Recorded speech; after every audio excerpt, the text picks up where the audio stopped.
ഈശോ മിശിഹായ്ക്ക് സ്തുതിയായിരിക്കട്ടെ.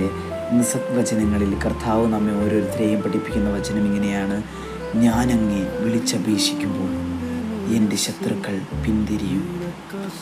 സങ്കീർത്തനങ്ങൾ 56:9. ഈ വചനം വെളിപ്പെടുത്തുമ്പോൾ ഇങ്ങനെയാണ് നമ്മെ ഓരോരുത്തരെയും കർത്താവ് പഠിപ്പിക്കുകയാണ്. ഇങ്ങനെ നാം കർത്താവിനെ വിളിച്ചപേക്ഷിക്കുമ്പോൾ നാം ഭയപ്പെട്ടിരിക്കുകയായിരിക്കാം. ഒരുപാട് പ്രശ്നങ്ങൾ കൊണ്ട് നാം പേടിച്ചിരിക്കുകയാണ്. കൂട്ടുകാരുടെ പ്രശ്നങ്ങൾ, ഫാമിലി ഇഷ്യൂസ്, സാമ്പത്തിക പ്രശ്നങ്ങൾ. എന്നാൽ കർത്താവിനെ നീ വിളിച്ചപേക്ഷിക്കുമ്പോൾ നിൻ്റെ തടസ്സങ്ങളൊക്കെ നീങ്ങിപ്പോകും എന്നാണ് ഈ വചനത്തിൽ പറയുന്നത്. അതുകൊണ്ട് കർത്താവ് യേശു എന്ന നാമം നമുക്ക് എപ്പോഴും വിളിക്കാം. വീണ്ടും വീണ്ടും ആ നാമം ഇങ്ങനെ വിളിച്ചുകൊണ്ടിരിക്കാം. അതിലേറെ വലിയ നാമമില്ല. യേശു നാമമാണ് ലോകത്തിലെ ഏറ്റവും വലിയ നാമം. ഇത്ര സ്നേഹമുള്ള യേശു ക്രിസ്തുവിൻ്റെ നാമം.